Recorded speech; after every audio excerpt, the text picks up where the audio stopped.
Thank you for introduction. Yes, I think we're going to start. And we are going to discuss today a topic of text-to-video generation. Maybe a little bit text-to-image, but it's not the main theme of today. So main theme of text-to-video, of course. And I talk about the current state and challenges of that field. We talk a little bit about the diffusion. We talk a little bit about the main question of this field. Does do this model do these models tends to Volt models, and what does it mean at all? Talk about the Kandinsky 4.1, our last model to generate images and video, and I give some intuition and some applications of that models. So let's start.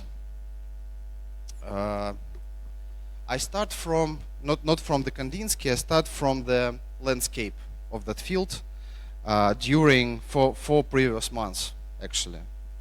And the prominent paper, the prominent product release.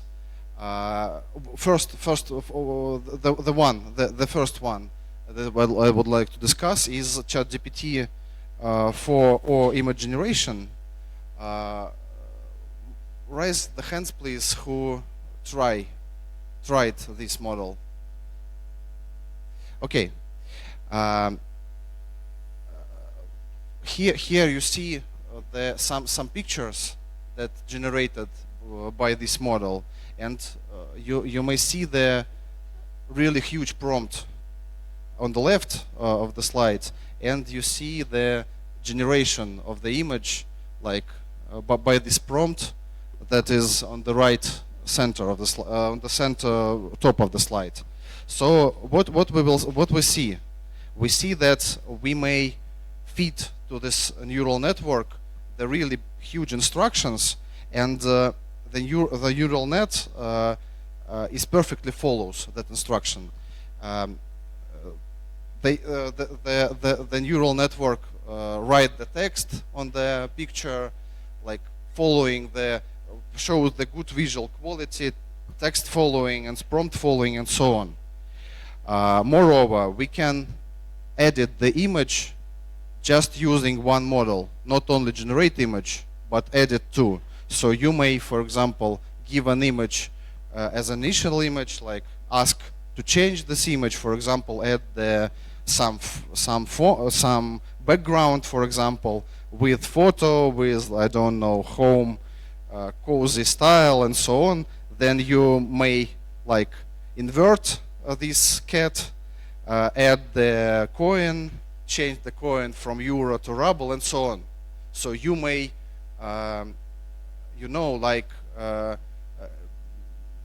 feel image like a text, because you have like a huge ability to change the image just using the text.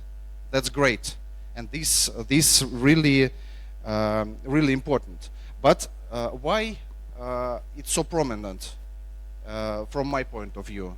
Because that the first architecture, first public architecture that everyone can try, that that consists only on one model, the transformer, that models the text tokens and image tokens as one sequence.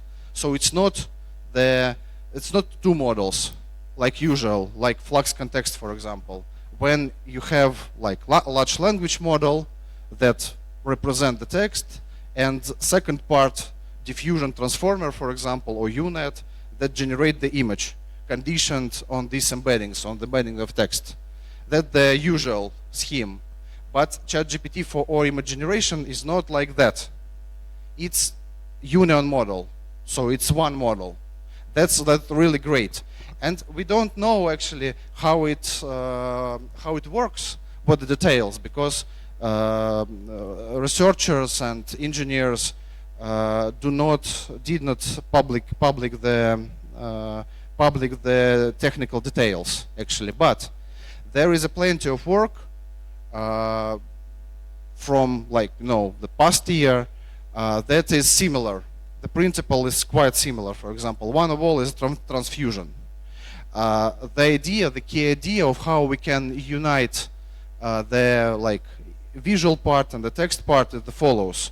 We can take the autoregressive transformer that works with text like in usual, like an autoregressive setup.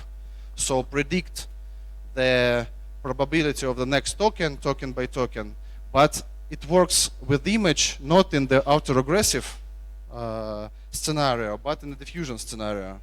So it denoise patch by patch, so embeddings that represent the patch by patch, and models the diffusion process. So predict the next step of the diffusion process, of the reverse diffusion process, in simultaneously full picture. And after that, in the same time, the text, so token by token, and so on. They use for training the combined loss, for loss of cross entropy from language modeling, and the diffusion losses, MSE actually, from the DDPM. We will talk about the DDPM a little bit later in details. So that's like high level idea of how it works and how the ChatGPT for image generation can work. So one more time, why it's so great idea? Because from one model we aggregate the discrete data such as text and embedding text tokens, and the continuous data such as the pictures, embedding of the pictures, and this is a great principle, and it works quite better than, for example, when you discretize the image. So, for example, DALL-E the first worked from 2021. We will talk about it later. So that's great. Second prominent work from the previous 4 months is the VO3, from my opinion. Raise the hands again who try VO3 or see some video generations. Not so many actually, but maybe you see some from Telegram, in Telegram, some generations of the, I don't know, from the babushkas and so on. No? Okay. So the VO3 is the video generation models that is developed by Google, actually DeepMind, and that is public model too. That is really had the really great quality. But why so prominent, from my opinion? Because they generate not only the visual sequence, so the video, but they can generate audio sequence synchronized with video sequence. Again, with one model, inside one diffusion transformer. Not separate for video and audio, but just one for one diffusion transformer for all tasks, for generating the video and generating the audio. You can see the video here, how it works.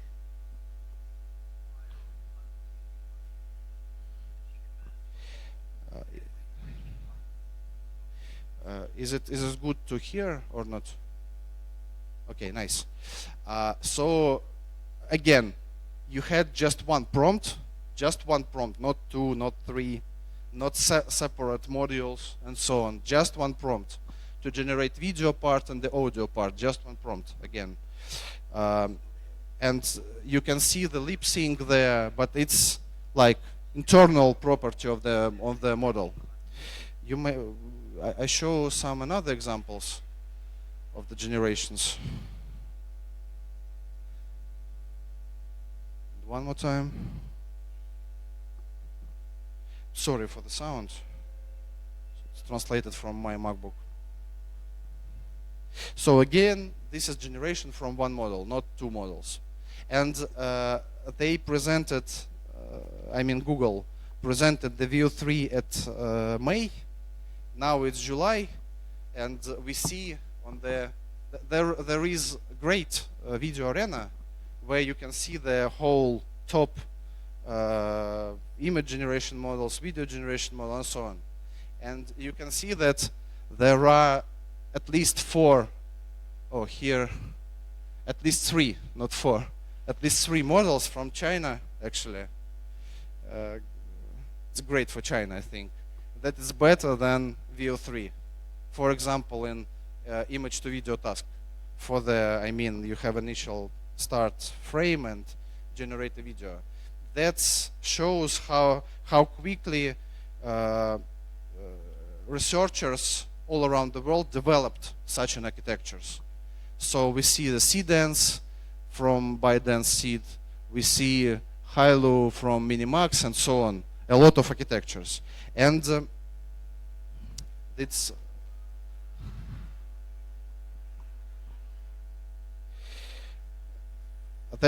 generation actually from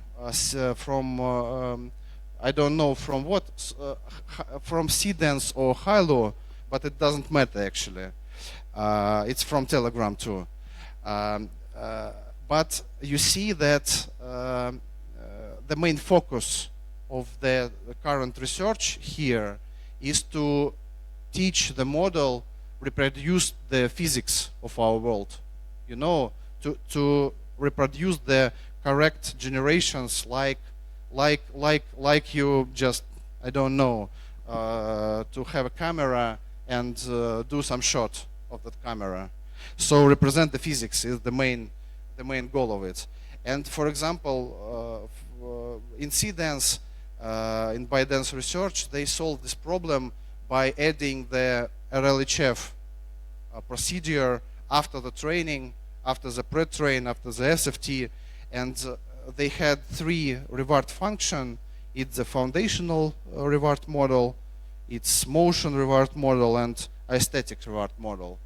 And they had three reward functions. They optimize the base model in respect with reward, and see huge improvement of the quality of the generation in aesthetic, in movement, in prompt following. That's great. That's great because it's kind of similar to how we train the large language models. Here we see the same effect. RLHF, SFT had a huge give a huge boost for the video generation and image generation too. But I see that, and I said that it's not ideal till now. There are a lot of hallucinations of such a model. For example, you see the Sora, but it's not actually the modern model, but it's a generation from the December 2024, so half an year before. So not so modern, but not so old actually. You see the usual hallucinations of the video and image generation models here, when you have a lot of small objects, small objects or small animals, for example, people, there is some collision between them. That's the common. And such problems can be solved by RLHF, for example, and training the good reward function. I talk about the DALL-E. DALL-E the first was published at January 5th, or January 5, sorry, 2021. It was autoregressive model like that. From text tokens to image tokens, they use vector quantized via for represent the image. And when you quantize the image, you lose the information. That's why transfusion is better, as I said. But see how the progress, how we change what the big progress we have during only 4 years. So state of the art of 2021 was that is capybara sitting in the field of sunrise. And state of the art of image and video after 4 years after that, so 2025, that's quite different, because now we see at the, like, you know, we see at that generation and see, for example, I'm sorry, we seeing the generations and try to find some artifact that is not, for example, coincide to our expectations. But it's like huge progress during 4 years, and the progress is increased, as I told, and on the, for example, Video Arena benchmark. Okay, one more thesis. During the progress starts, I think, from 2014, when generative adversarial network was represented by Jan Goodfellow, the famous and prominent work. After that, the generative architecture for generating, I mean, images, videos, starts to developing quickly. But and after that, there are a lot of architectures that was invented by researchers. For example, as I said, generative adversarial networks, variation of the encoders, flow-based models, autoregression, as it was in DALL-E, as it is on transfusion, and I think ChatGPT for image generation, and of course the diffusion. Diffusion now is the state of the art. Despite of some architecture, good architecture is autoregressive, for now diffusion and some, like, you know, the similar models like flow matching are the state-of-the-art approach to modeling the, for example, generating of the video, generating of the image, of the 3D, all visual modalities. And we talk a lot about, today we are going to talk about diffusion in focus. If we talk about the Kandinsky, we developed the architecture. We are developing actually the architecture quite long time. We start from 2021. We inspired from DALL-E actually, and after that we was going to developing the Kandinsky. The first two models were autoregressive 2. It's Malevich and Kandinsky 1.0. After that, all models are diffusion, and latest one are flow matching. And I talk about that a little bit. So our last family of models, Kandinsky 4.1, and this is the models for generating images and videos, as well as image to video, text to video, and so on. All manipulation to generate a video and all initial conditions. Let's talk about the diffusion a little bit. So the main principle of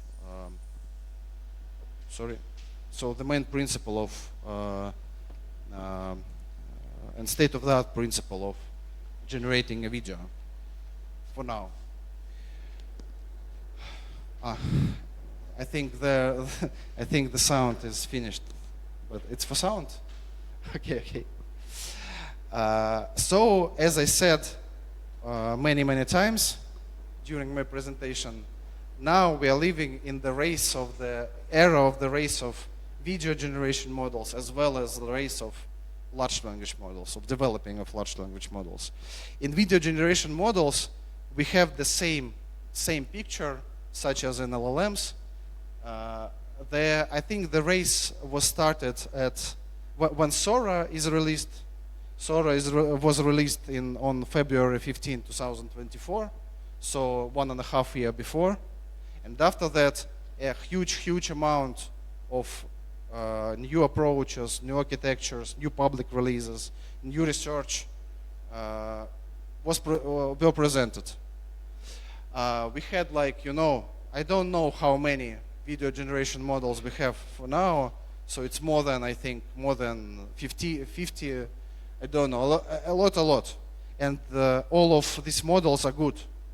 And let's say in a certain cases, for example, and so on. I like the move again architecture and move again paper from Meta because they were the first paper that was presented and written and with technical details that was the first on video generation. Now we had a lot of papers, not so many in compared to LLMs, but like a little bit we have. But Move Again was the first paper with technical details. We see that, for example, to create the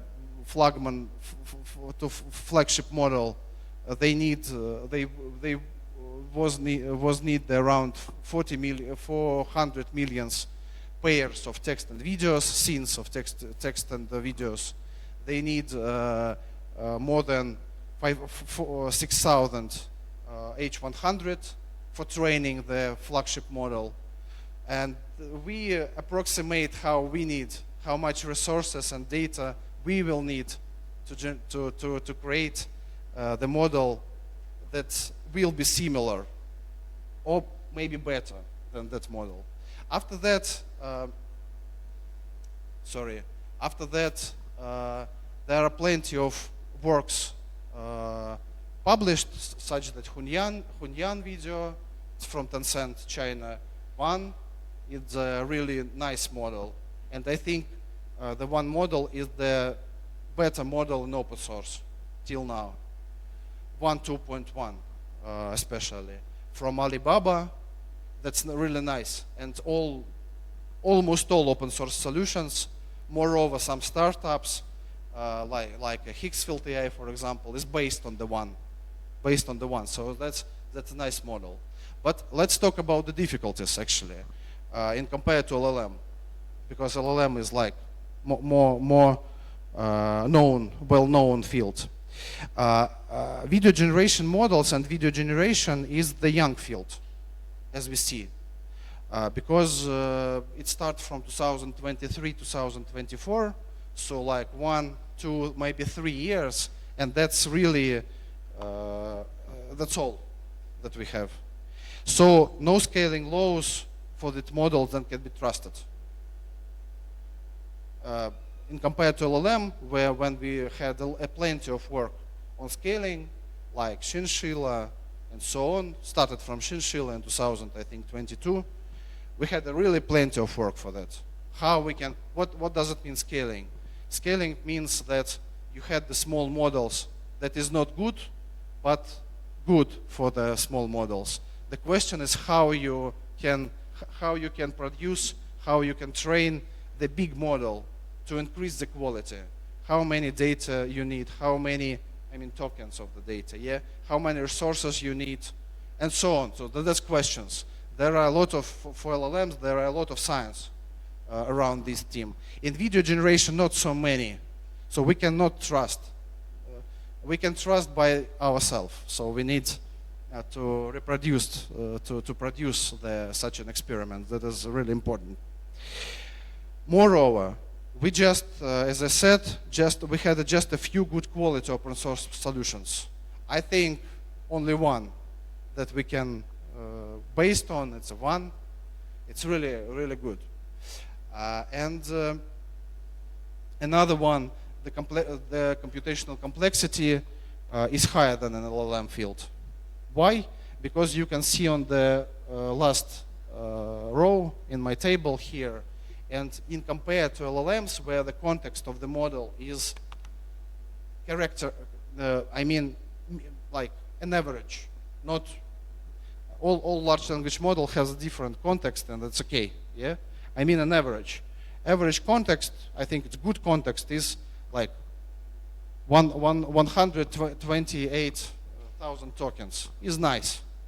There are a lot of models that has the bigger context. For example, Gemini has, like the flagship model, has 1 million tokens. 500,000 tokens, doesn't matter, little bit bigger. But that is an average. For example, our GigaChat has, we had the version with how that works with such amount of tokens. But if you don't, I talk about the variation of the encoders a little bit later, but intuition is that before you are going to train the diffusion transformer that can generate video, you need to compress the video, because you cannot work with video as is. It's really, really huge amount of the data in one video. You can like approximate in your mind. If you, for example, had a full HD video, it's near 2,000, 1,000 pixels, so 2 millions, a little bit less. You had, for example, 10 seconds to generate, multiply by 10, and by frames per second should be at least 24. Because if you had the less of frames per second, you will not see the video. You see the like frame by frame, like not continuous picture. You understand? So if you multiply by 10, by 24, by 3, because red, green, blue, you see that in the 10-second Full HD video is more than 1 billion 1 billion integers, for example. So the huge context, it's the really huge context. So you need to compress the video. But if you don't compress on the time and compress only on special access, you see that your video is 1 million tokens.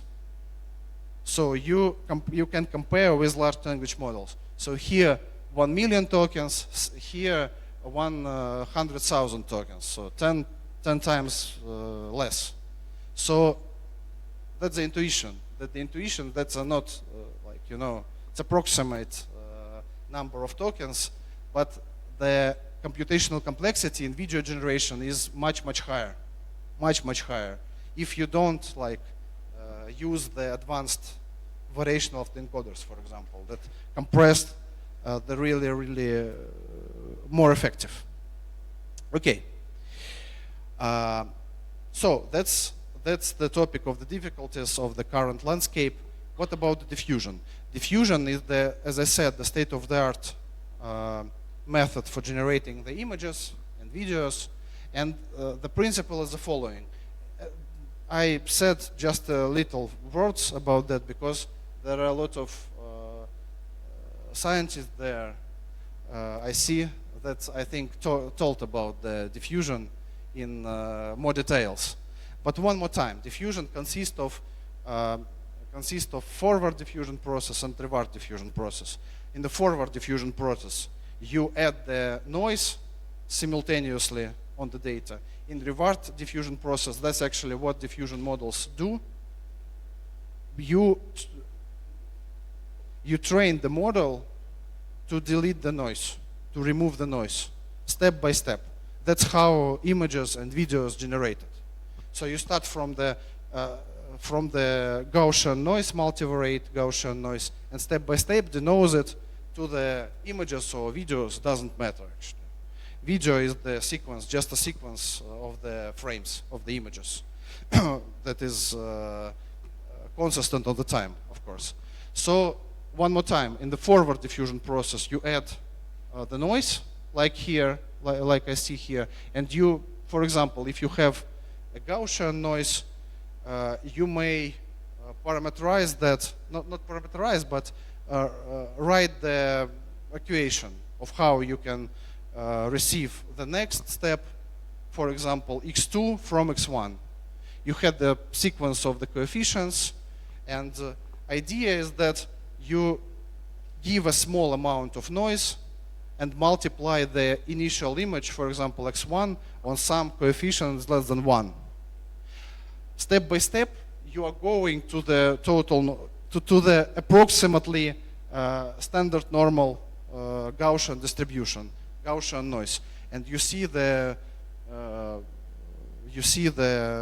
equation there, as I said. 1 minute.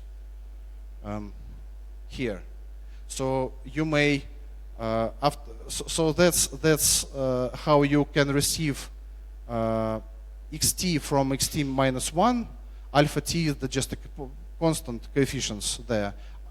Epsilon t minus 1 is a Gaussian noise. You may write this equation and you may receive, after that, you may receive, so you may like take a consequence that xt can depend only on x0 here. So you may receive xt directly from x0 by using the another coefficients, but another, I mean, I don't write it. I write. It's in the following. That's the forward diffusion, and you see that if beta t is the coefficients is less than 1, so alpha t hat is the like product of such coefficient. A lot of coefficients is less than 1 tends to 0, of course, production of it, I mean. So this is alpha t is tends to 0, but this one is tends to 1. So xt is tends to Gaussian noise, of course. That's quite simple. So you really tends to Gaussian noise here. But your main goal is to reverse this process, start from total Gaussian noise, independent, I mean, and step by step denoise it to initial image. There is a really good theory besides of that, but you know, you can modeling. You actually just need to model the conditional probability.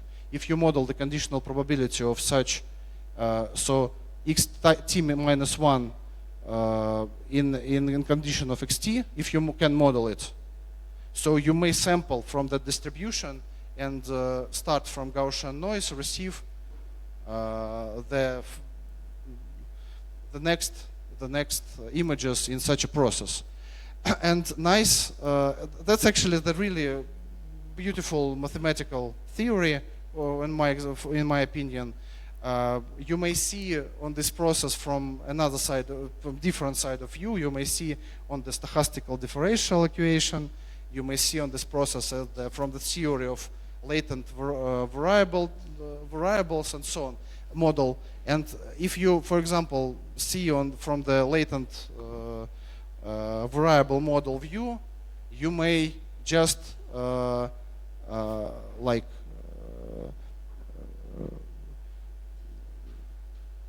take the loss actually of this process, and this loss will be the follows. It has the good intuition behind of that. So in each step, you had your neural network, your neural network that you trained. It's maybe I talk a little bit later about that, but it can be a UNet, for example, or diffusion transformer. Doesn't matter. Why UNet or diffusion transformer? Because you see, in UNet you have the dimension of the input the same as the dimension of the output.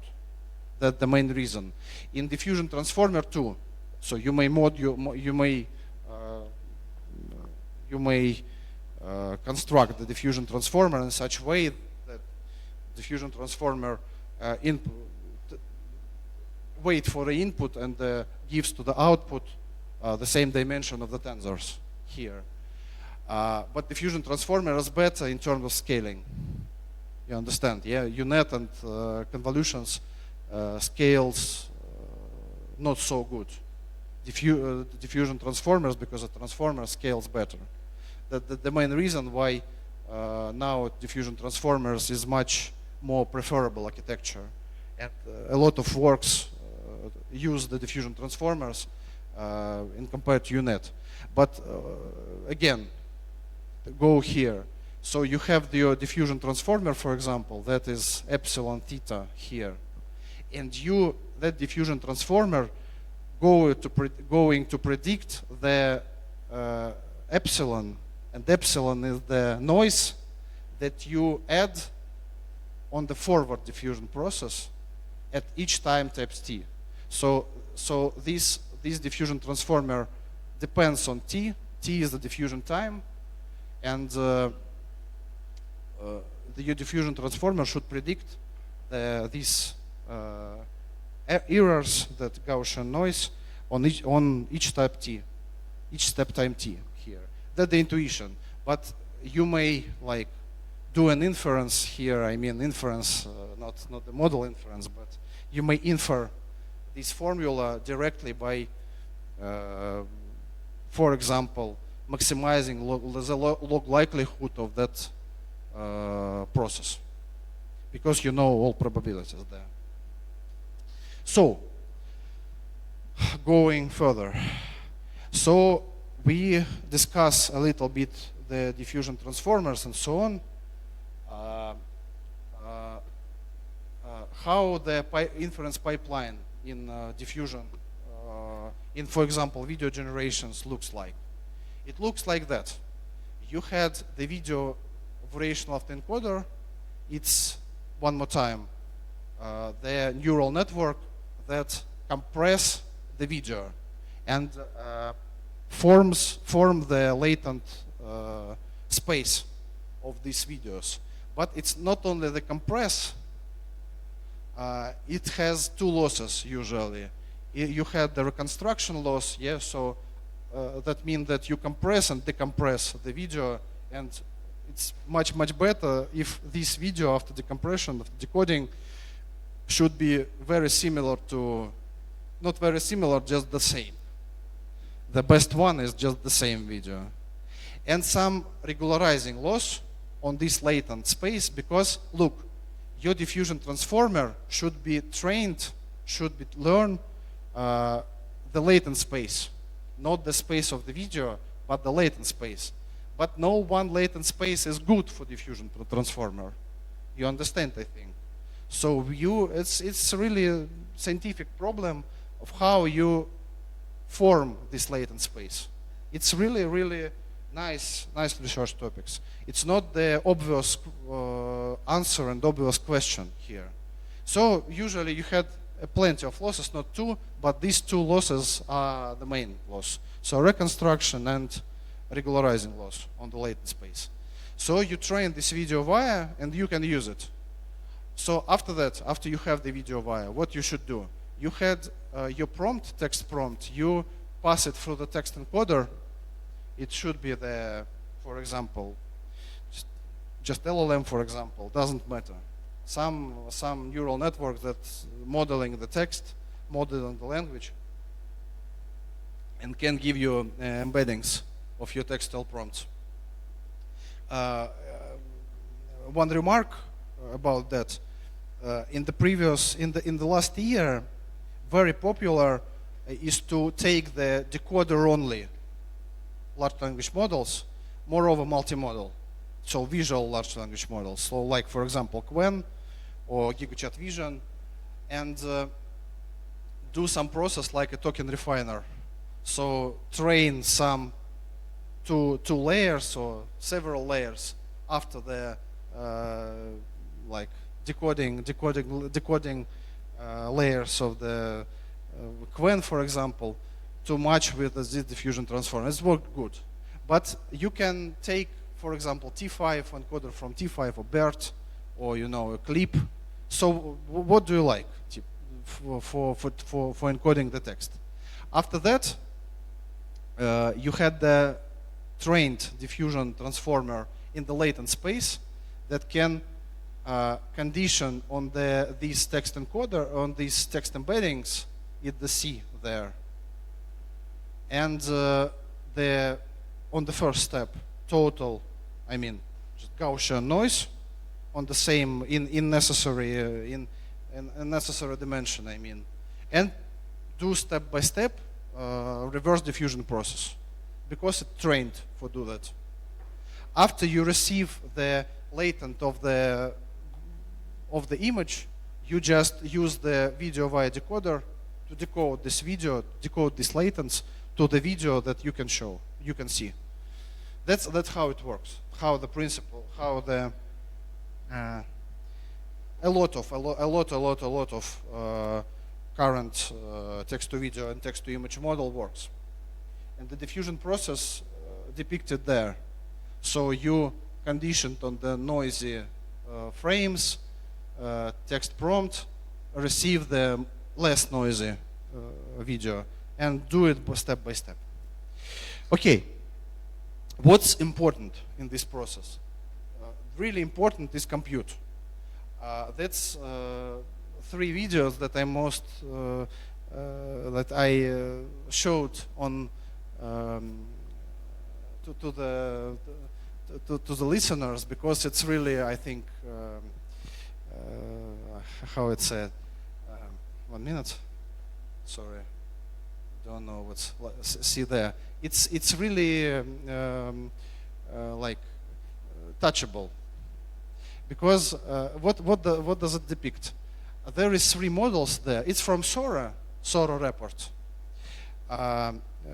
Here is 3 models: base model, little bit bigger model, and biggest model. All of that model is Sora, but the different size. They differ only on how many compute, equivalently how many GPUs, and so on, was used to train these models. So the same data, the same configs, and so on. Only differ is the compute. So that's showed how the scale is important, because model is the same, but this is just the small model. But it's not good. But that one is really nice. It's the Sora that we knew actually from public. During our experiments, we see the same. We had a lot of experiments on scaling now, and we see the same behavior of the model. That's really nice, I think. In large language model, we had the same actually, the same behavior, but video is more, I think, shows that in a more obvious way how the scaling is important. Okay, what else? How we can, I would like to talk a little bit about training approach of the diffusion transformers especially. 4 aspects of that is really important if you want to train your diffusion transformer. First of all, I think the most important is that we had the standard like recipe of how we can train the really good diffusion transformer. We start from pre-train, as well as in large language models. What does it mean, pre-train? Pre-train is the training on the huge amounts of raw videos, video scenes, and text descriptions of this video, text tag captions. Really big, huge amount. For example, I told about the movie Again.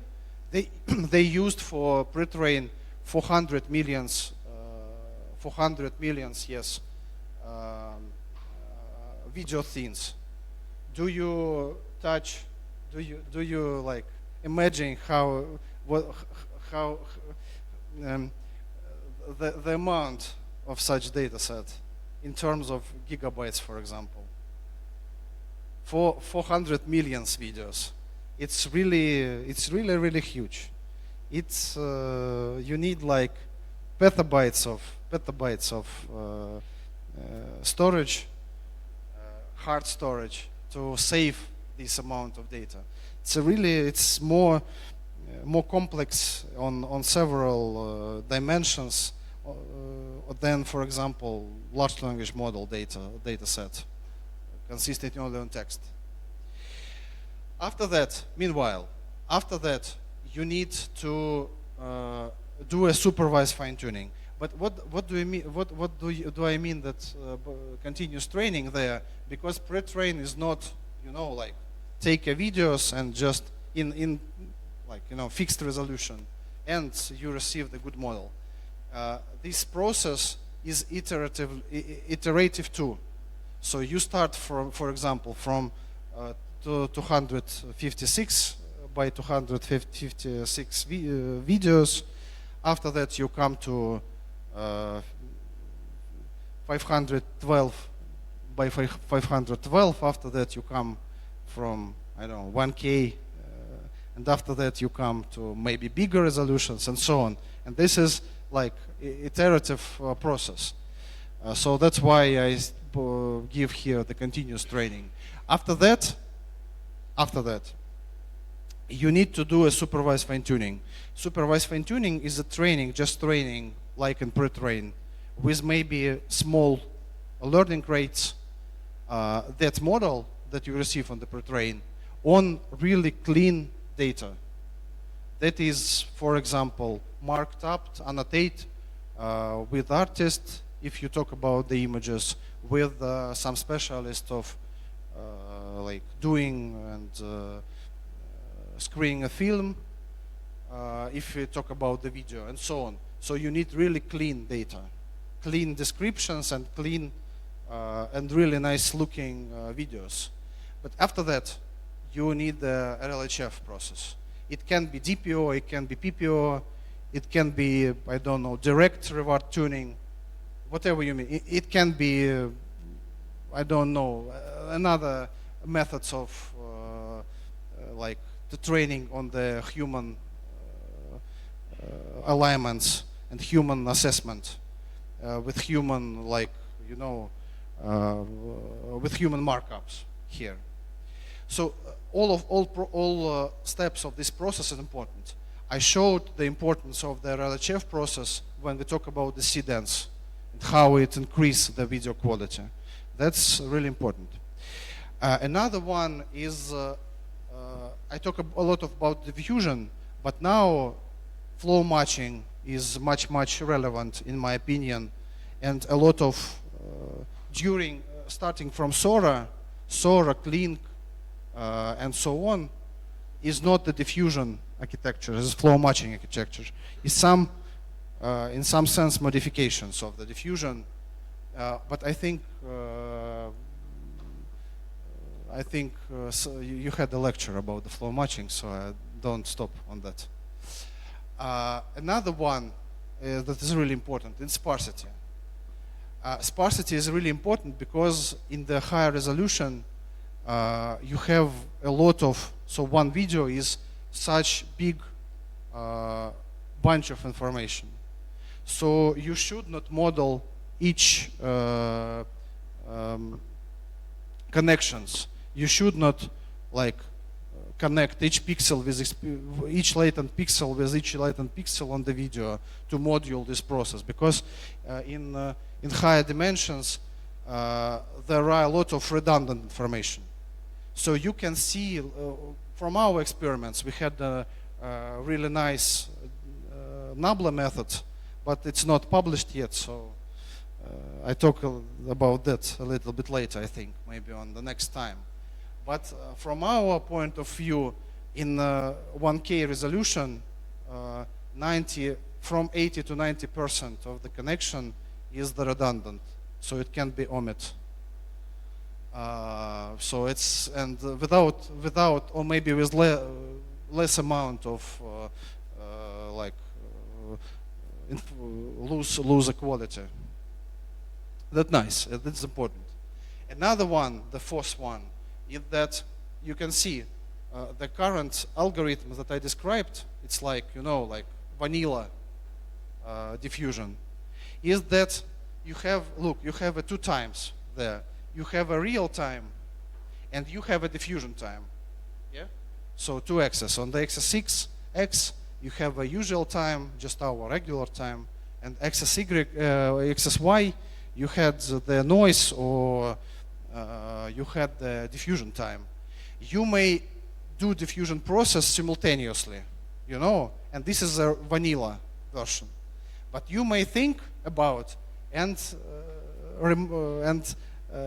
give such a observation that future frames can be, you know, can be denoised after the previous frames, because our world has the causality, you know, because future depends on the past, but past, it's actually philosophical, quite a philosophical question, but past is not depending on the future.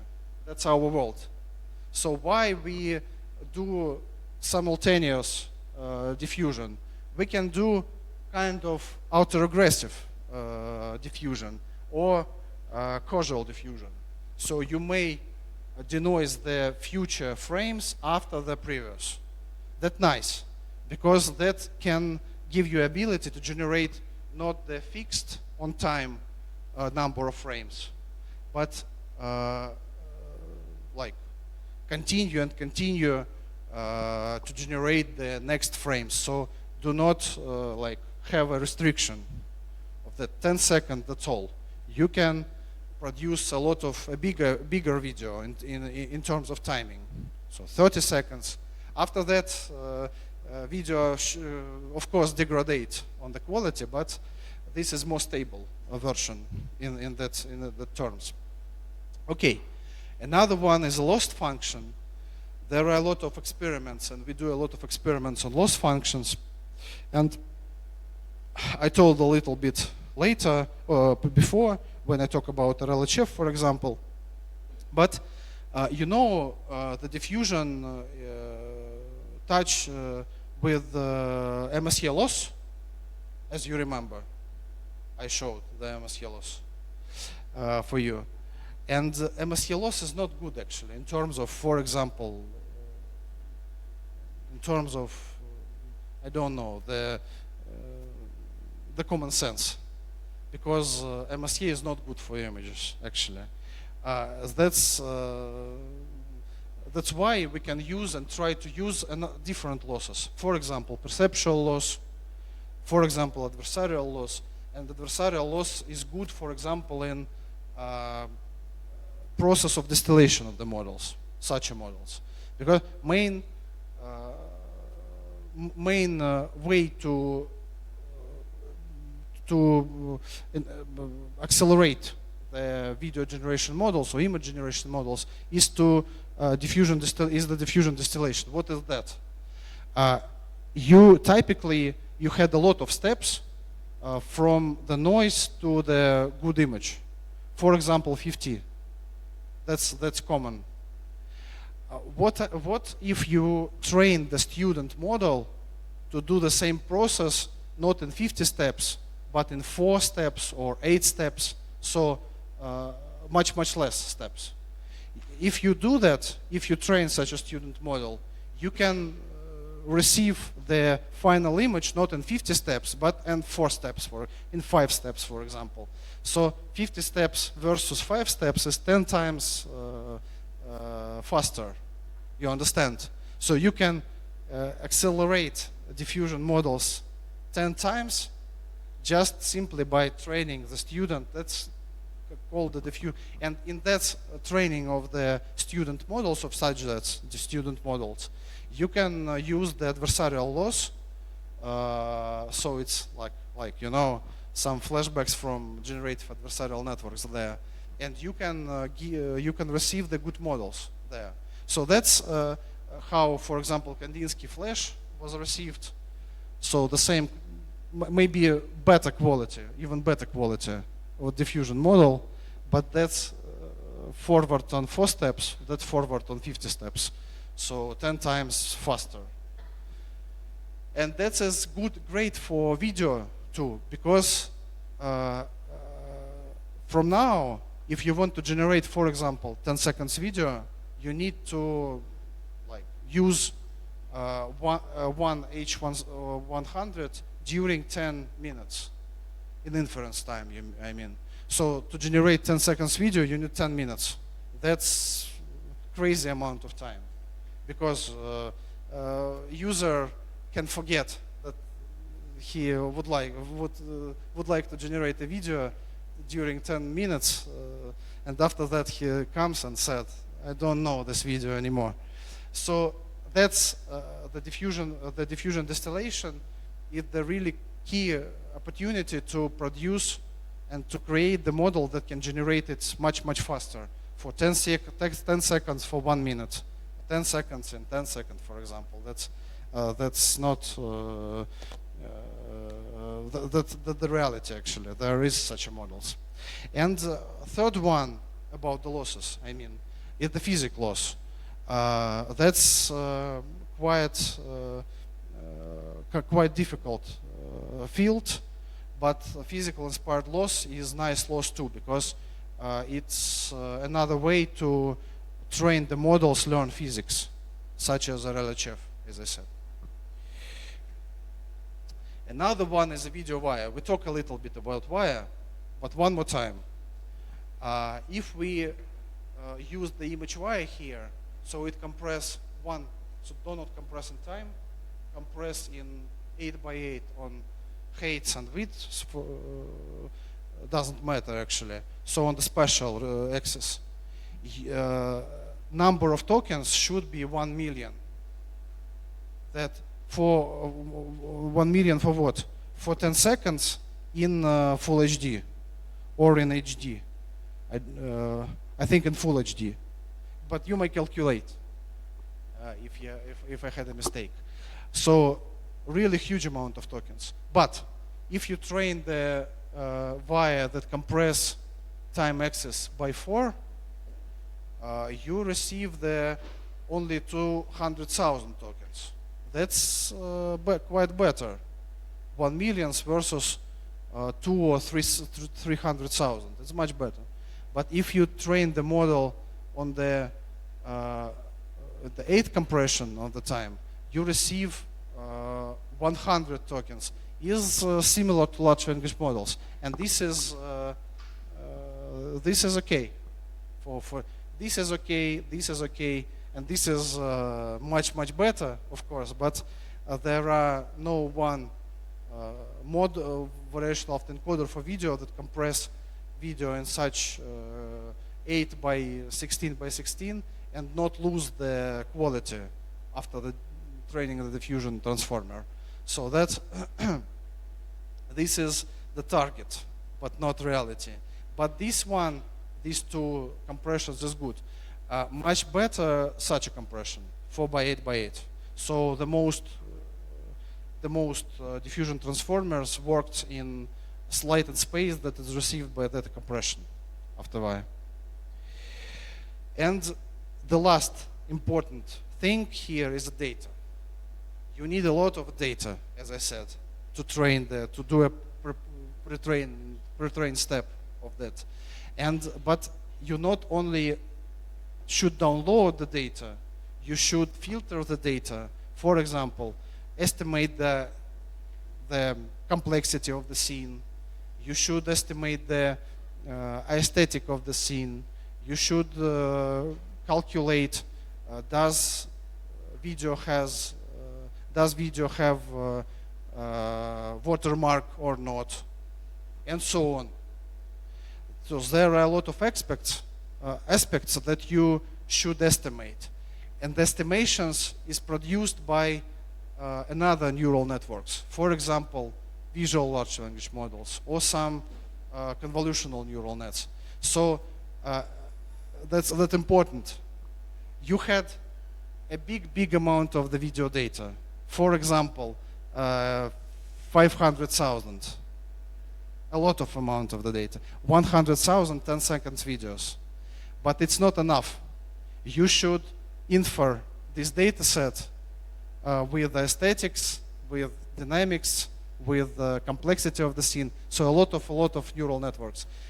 Computationally, it's the equivalent to train computationally to filter the data set is just equivalent to train video generation models on such a data set. That's how it's important and how it's complex. After that, you should write the caption. That's really hard problem because you train the text-to-video model. So in each video scene, each video scene should have the text caption for sure to train text-to-video. Yeah.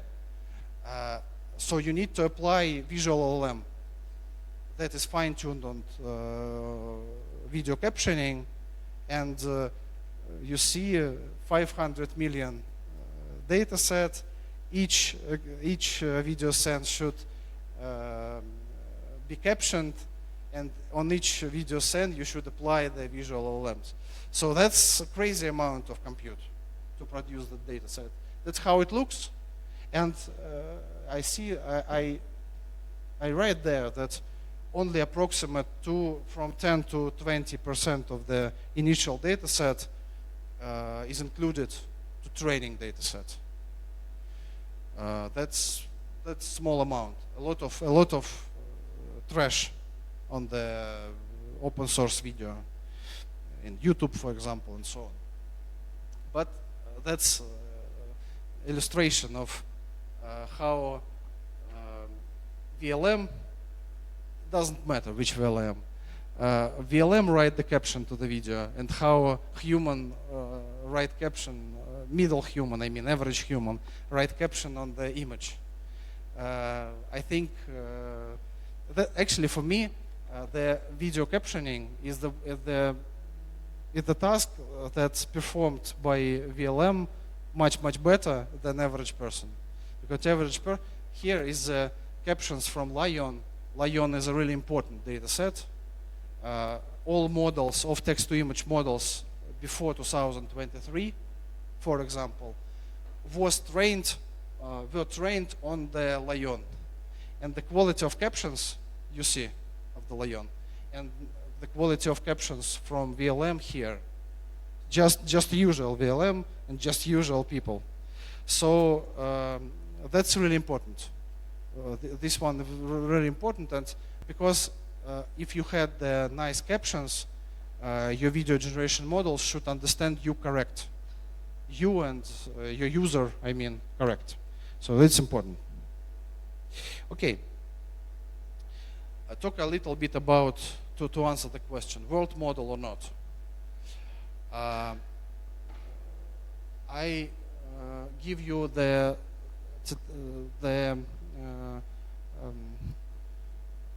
phrase from the Sora report. Sora report, I remember you the 2024. When they write that scaling video generation models is a promising path toward building general purpose simulator of the physical world. In another word, the world model. Of course, I show 1 minute. That's actually a report from Sora. Why it's not work? 1 minute. Sorry.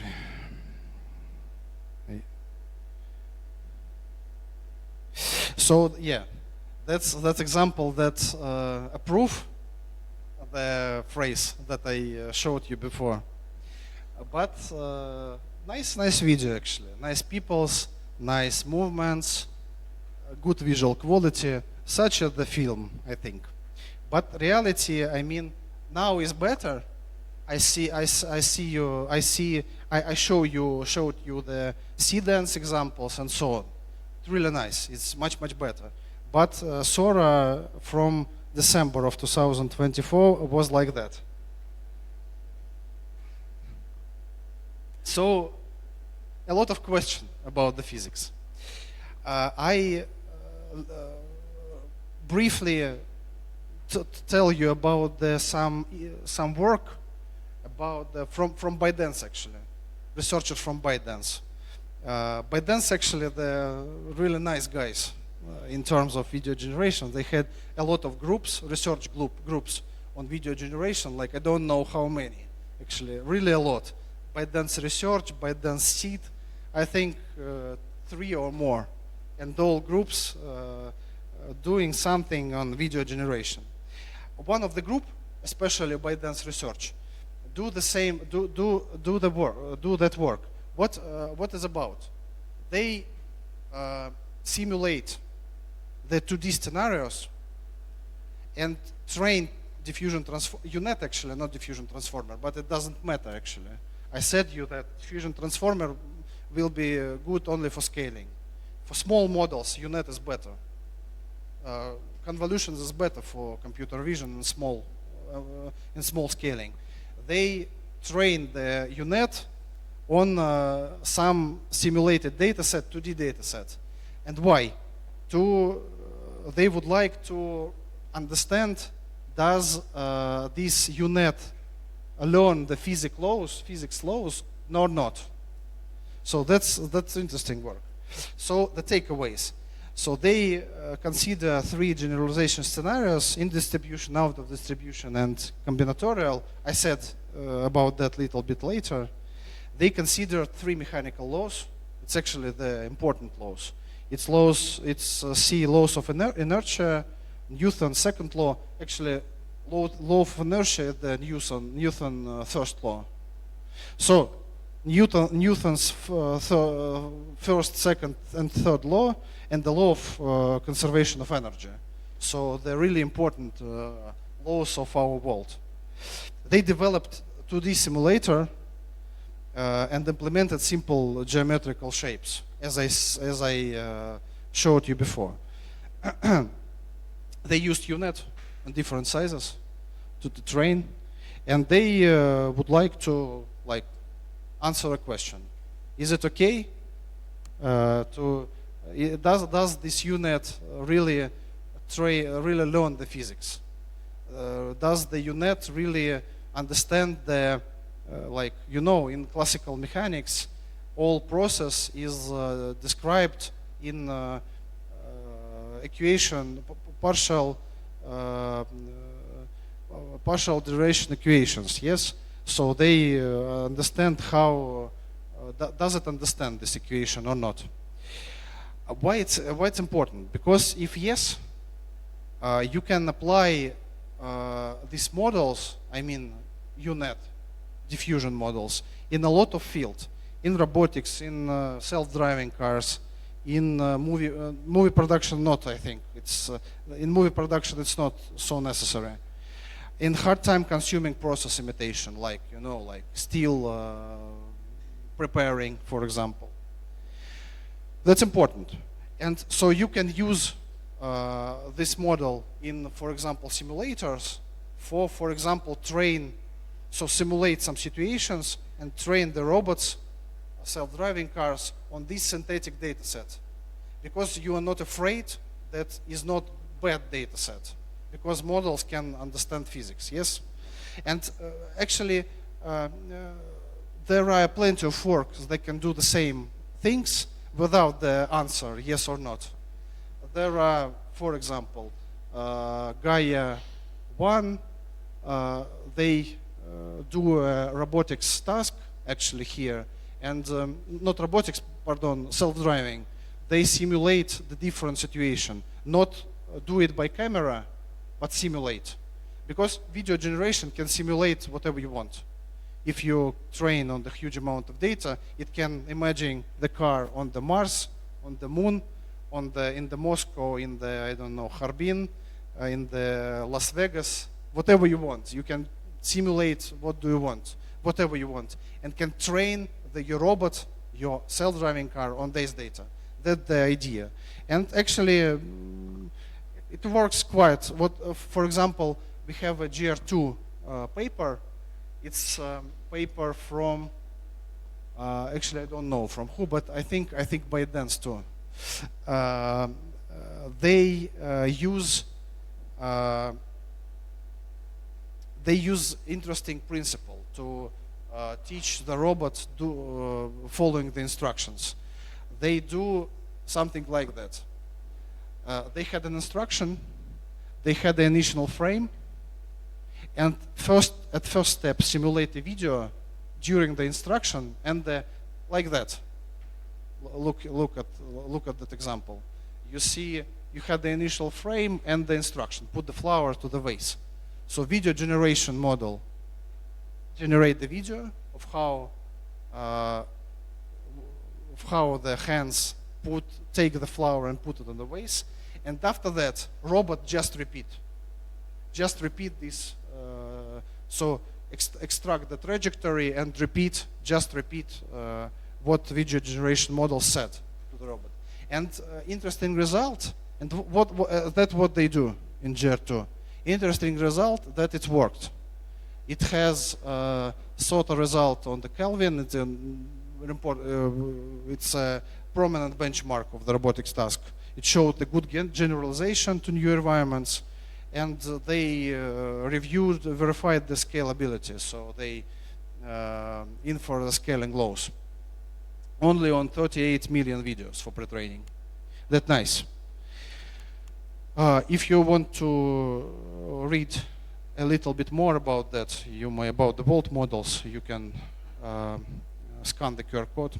So let's return to that work. Remember that work.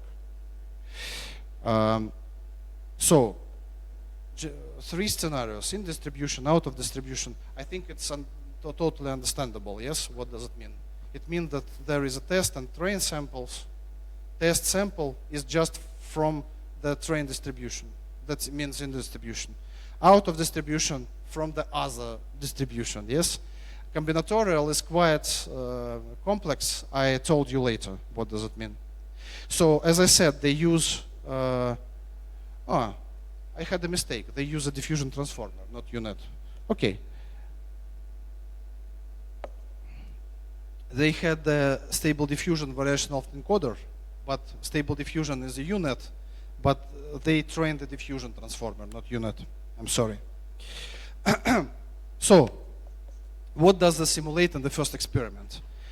They simulate 3 scenarios: linear motion, collision of 2 balls, of 2 objects, and the parabolic motion. What does it mean? It means that you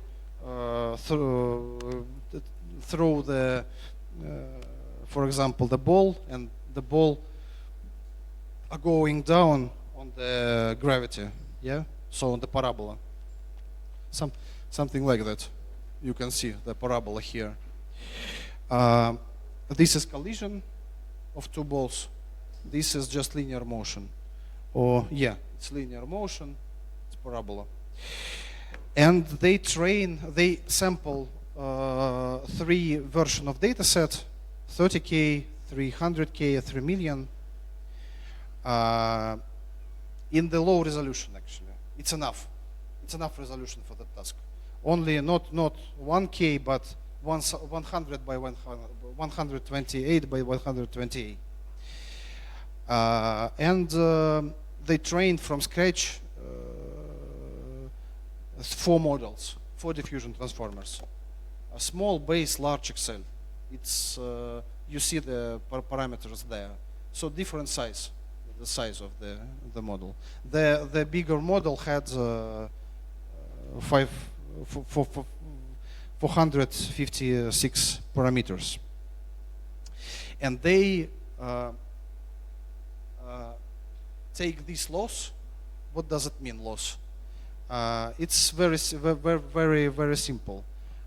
Your model produce, so it's trained to generate the videos. It can, after that, after generation, you can measure the speed of the balls. You know, speed of the balls, speed of the objects, and you measure the average error. I mean, just by module, yeah, L1 error of original velocity and the predicted velocity after the generation. So you measure the error on velocities. Understand? And this is not loss. This is error. This is error is the MSE actually. Error loss is MSE because of the diffusion, just usual diffusion. This is metric of quality, or it's error here, not the metric. One minus metric. And they see that interesting result, that in distribution example, the model can follows and approximate the velocities very good, and error tends to 0 when the model is bigger and bigger. But in out of distribution examples, so when, for example, I don't know, it was a ball and after it goes to square, for example, or it was red balls, after that it's going to blue balls, for example, the error is not 10 to 0. That's actually not good, not good characteristic of that process, because for out of distribution result, in that easy setup, is that simple setup, diffusion transformers can approximate for example, three laws here that is depicted here. You can see the examples. So this is out of distribution. So here is ground truth. Oh, sorry. No, it's okay. So this is ground truth. This is predict in distribution. Ground truth predict. You can see that it's just the same. Actually, it's really similar. But in out of distribution examples from the left, you see that common sense is okay. Common sense is okay because you see that, for example, collision. Yes, left ball comes to red ball, and after that comes from other side. But the velocity is not so correct because look, and the positions actually is not the correct. So that's not good. So common sense is okay in that models, but prediction of the velocities is not okay actually. They consider the more complex scenario. What's it differ from the simple scenario? Because it's more complex. Look at that examples. They simulate a lot of things here. Not only the collision of two balls, not only I don't know, throwing the balls, and when balls come to as in a parabola way, they use the fire simulator, as I said here, to simulate a lot of situations with a lot of objects inside of. So that's a combinatorial scenario, and they use a lot of metrics there, not such simple metric. As I said here, they use a lot of metrics after training on such a data set. It FVD, SIM, PIPS. It's more common metrics when we talk about the video generation models, for example, or image generation.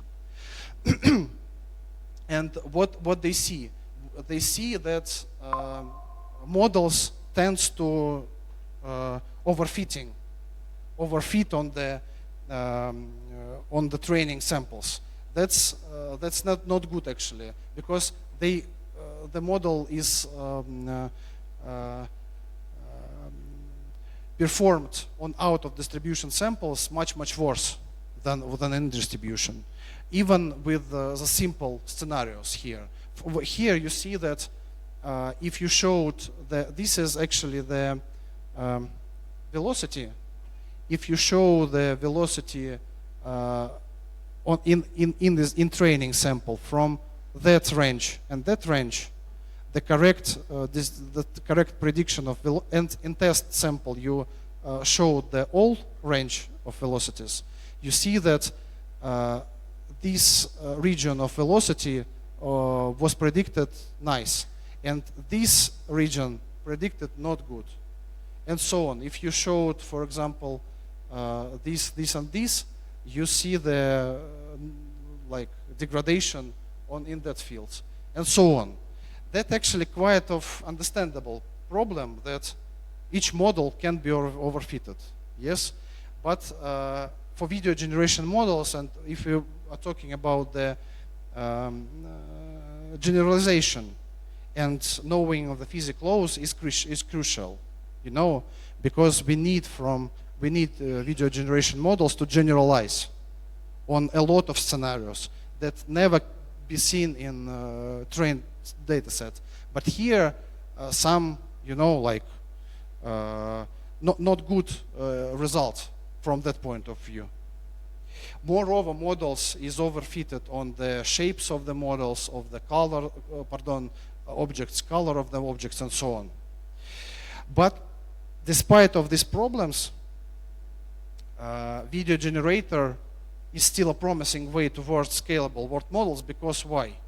Because they take the simple scenario and they never used another scenario. So they train the model only on 2D simple forms, 2D simple laws and so on. But when we train our usual video generation models, we talk a little bit, we had a much more diversity of the data set. So that's why the video pre-training is still promising way to receive the scalable world models, and we believe that we can do that actually. That nice links to read about. I think I share the presentation. What else about the world model? I hardly recommend to read the new NVIDIA Cosmos paper. They train several architectures, and they compare the autoregressive transformer to diffusion transformer in terms of video generation task. So they train autoregressive model like GPT to train to generate a video and compare to diffusion. It's really nice comparison, and diffusion is winning, was winning actually.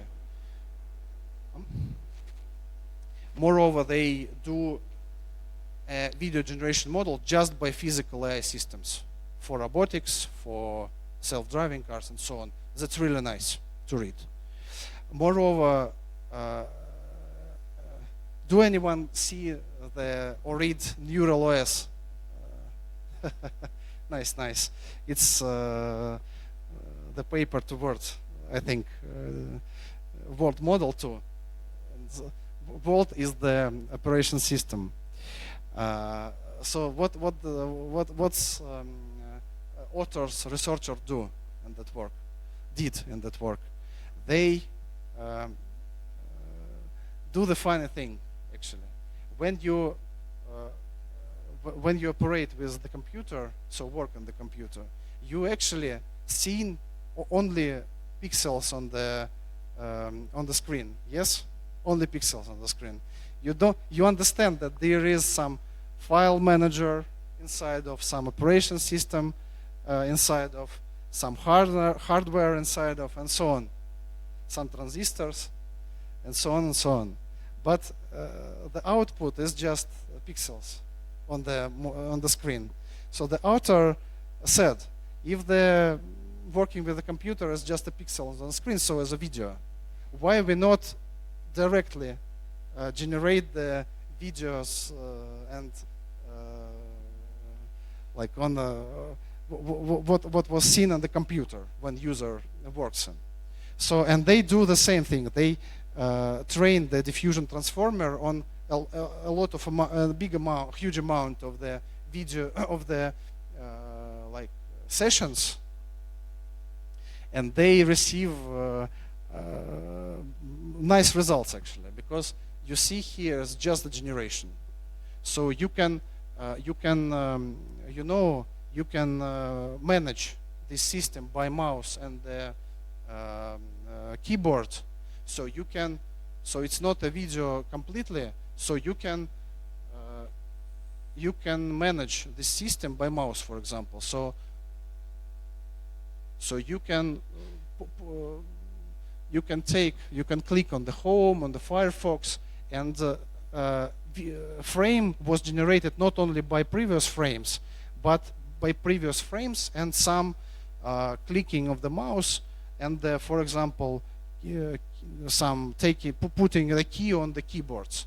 And the system perfectly, not perfectly because it works slow, but it's nicely operates with such an initial information. So it's generate the nice session. So I think that it's really interesting works, at least. I highly recommend to read this paper. So, okay, few words about our latest model, Kandinsky 4.1. Okay, yeah. About the Kandinsky 4. I think 5 minutes is enough. Kandinsky 4.1 and what this model can do. We train, as I said before, we train image generation models, video generation models, and first of all, image generation. That's a diffusion transformer. We apply and do a pre-training. We apply the supervised fine-tuning not RLHF till now, but we highly experiments with RLHF. But we see the nice quality after SFT, so we can improve the prompt following, improve the visual quality, improve some really important objects and concepts, because we represent and do a Russian model, so we should know the Russian cultural code, for example, some Sber characters, and so on. And we knew that. Moreover, because Kandinsky is integrated in GigaChat, you can just write a prompt in dialog format and edit the image, for example, in the way you would like. Moreover, we can generate a text on the image, so that's a common, I think, property of such models. And we had our own benchmark. We had that's the results on our own benchmarks that created by my team and team of validation on Sber. They divided by a lot of categories, like aesthetic of the image, location, and so on. A lot of categories. And on such benchmark, we see that Kandinsky 4.1, pardon, is nice model. We are going to improve this model, and in A Journey, it's our conference in November, we present the new family of the models, Kandinsky 5. So see what we can do more. We can do in painting task. It's when you generate not only from the total noise, but from some region that is already filled. That's how you can model the generative Photoshop, for example, here. Moreover, we had a team, a special team of the Sergei Markov. They can do the editing, pixel-wise editing task. It's called Malvina. Do you heard about that? No? Okay. What the point here? It's the point that it's a Photoshop actually, but Photoshop not in terms of the mask, as I said, but in terms of the instructions. So that the reason that you would like to edit the photo just using the word or text, no more, because text is much more simple input for people, for the humans, not masks, not so on. Architectures is the following. You can see that use a GigaChat vision. They use the fine-tuning image-to-image diffusion models, and they fine-tune the whole pipeline, whole ensemble on the editing task, on the highly detailed, highly high-quality editing pairs of the two pictures and instructions that describe what you should do with the first picture to receive the second one. A little more examples there. Okay, about the video. Just the same, actually. We are going to improve the prompt following, visual quality, dynamics of the video, and this is just a few examples of the text-to-video task here, of the image-to-video task. Oops, sorry. I talk a lot about how we can do this architecture and some aspects that is really important. Moreover, we can control the camera movements, for example, turn around videos, zoom in, zoom out videos, and so on. And this is received simply by training the LoRa. That's funny. Moreover, we improved understanding of the physics. And this is why we developed the RLHF procedure there and some special reward functions. We had a lot of benchmark that's really nice. And I see it's really popular kind of video. So sorry, there is a sound beside, but I don't know what's happened with the video. But Kandinsky cannot generate audio simultaneously with video by now, but we works on the task too. Moreover, we had the Kandinsky 3D is the modification of the model that can produce the mesh based on the prompt. So you can generate an image or 4 images from 4 sides, and then 2D to 3D, do a 2D to 3D task to manage and create the 3D model. So a little words about the applications. There are a lot of applications actually of such models. For example, for design, that's our case from DomClick when you change the design of the interior design. Case from DomRef when you change the exterior design, so design of the building.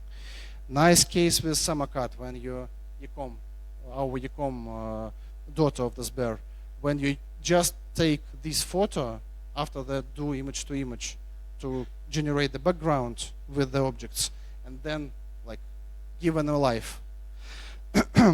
Do some nice design of the cars. Do a lot of collaborations with museums, for example. To, for example, alive the images. See several examples. Do a nice collaborations with Pushkin Museum, for example. That the original picture of Lucas Cranach, and this is like extended extended picture by Kandinsky in painting, as I said. Why extended? Because it's not it's original, but the experts said that it's not the full image because the Madonna is not on the center but on the right side. So experts thought that the original picture is cut during, I don't know, one process. Some nice collaborations with, for example, Soyuz Multfilm. Nice collaborations with GigaChat and for creating the avatars, because you can write you can create the character that you can talk with, but it's much better that character had the face, yeah, and can communicate with you. So thank you. That's my contacts channel, and so few questions, I think. Okay.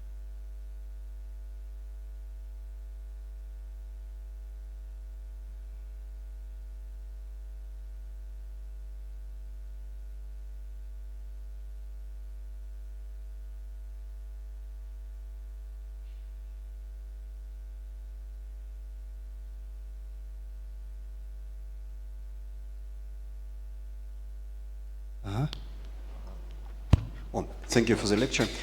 Just a few questions. Maybe I missed this part, but could you slightly more elaborate how do you evaluate video generation models and benchmarks? And this part is not really straightforward, it seems. Yeah, sure.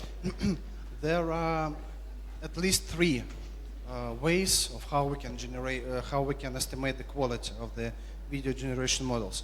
First one is just side-by-side comparison. For example, Video Arena, as I said here, is a side-by-side. Not side-by-side, but human evaluated. So that's it's very similar to understand actually how it works. You had several questions. A lot. Not only you cannot estimate the video quality just by asking one question, because there are a lot of aspects.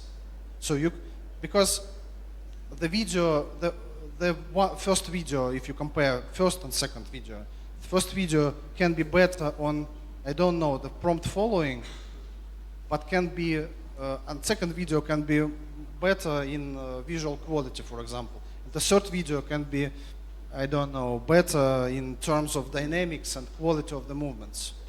So you should ask a lot of questions actually about the text prompt following, a lot of questions, because there are many aspects. So number of objects from the prompt, properties of the objects, and so on. Second category is like questions about visual quality. Third one, questions about dynamics, about the quality of movements, and so on. In our benchmark, our own benchmark, we had near 20 questions to compare to two videos. It's really hard to like, for example, you had like, for example, bucket of 2,000, or not 2,000 videos. For each video, you had like 20 questions, you had 60 annotators. So like you need like 2 days, to estimate which model is better. So may I then ask a following question? Yeah. Okay, this part is so clear. this is okay. 1 minute. Second part. So this is side by side, human annotated. Another one is the AI evaluation. What does it mean? So model evaluation. So what does it mean? It means that you can train some models to estimate the quality of the video. For example, you may apply the object detection model to understand in which video is much more is more convenient, for example, to the prompt in terms of number of generated objects, for example, yeah. Or you can tune the visual language model to understand, I don't know, the different aspects that is presented on the generated video. Or you can use a clip score, for example, or clip model to estimate the like how video or image first frame is corresponded to, is far from text prompt. So that's the second. So side by side human evaluation, model evaluation or AI evaluation. And second one is like semi-automatical metrics. It's like, you know, we put on the public Kandinsky 4.1 and ask the people, is it better than Kandinsky 3.1? People said, yes, it's better in the public release, I mean. And this is semi-automatical metrics, is like product metrics. That's nice too. So 3 kind of metrics that you can manage there. Yeah. Thank you. Thank you very much. It makes the situation much clearer. And during the development stage, because as I understand, all these metrics takes a lot of time, except automated like model-based evaluation. And what do you use during development stage? We use human eval and AI eval. We use AI eval for each step of the video training. So there are a lot of benchmarks actually. Not a lot in compared to LLMs. In LLMs is much more benchmarks. But in the video generation there are plenty of benchmarks too. For example, for image it's GenEval. For video it's for example. What is a good benchmark for video now? VBench 2.0, for example, is the last one. It's better, but they all had their own pros and cons. Actually, it's it's not good in all aspects actually. But we, despite of we. Evaluate the model on such a benchmarks and see we see the train loss, how it go down, and we see how metrics on that benchmarks grows up. We see that, but it's not enough. During the training, for example, 2 days, every 2 days, we do a small human eval, actually developers eval. we had a small bucket, developers bucket, and we had just three questions: prompt following, visual quality, dynamics quality. And I usually do the task. Here I see Maria, Lev do the task a lot, and we see does it correlate these AI developer eval metrics correlate with AI eval, and we see that a little bit, but developer eval or human eval is important. But after that, after the training is completed, I mean, after the pre-training stage, for example, we do a big human eval, not only by developers of the image or video generation models, but by 100 people, for example, like professional markuppers, annotators, I mean. So that kind. But after we release the model, we see on the product metrics. It's, I said, the semi-automatical metrics, because so that's represents how it's seen in public. So that's important metric too. Thank you very much. Thank you.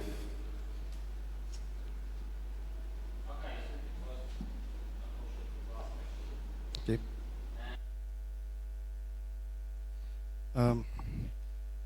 Yeah, one more time. That's contact. Last question. Yes. So,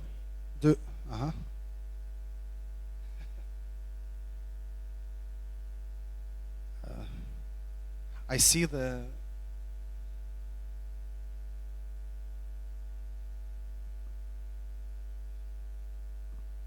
Hello, thank you for your presentation. Thank you. I have a question regarding the data which is used for training these models. As far as I understand, as far as I know, synthetic data is frequently used for training generative models. But I'm curious about the reason for this. Is that because real data is not enough for training such models, or synthetic data is by its properties is just better? Can you please answer this question? Mm-hmm. Thank you for your question. That's a nice question, I think. I show one more time this picture.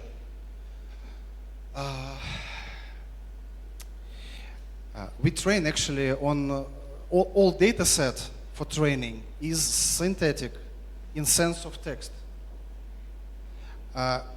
You don't have the video actually in internet, so scene, 10-second scene. That is comes with text prompt, with the description. There isn't any descriptions of the scene, even for not scene, even for videos. Because in YouTube, for example, you had just a video. Video maybe names, title, and comments. That's all. So you don't have the full description. So our whole data set is synthetic in terms of the text. So each text synthesized by VLM. But video is not synthesized. Image is not synthesized there. And I said about the quality of the human in large scale, I mean. Average human caption and VLM caption. VLM caption is better. VLM caption is better in compared to average. Of course, you can take an artist and give him a task to describe the video and the image in details. He write the better caption than model. But in terms of average people, the model writes a much better captions. So that's the first part.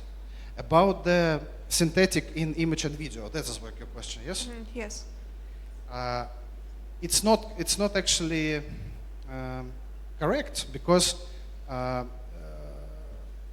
researchers try to prefer the not synthesized image and video.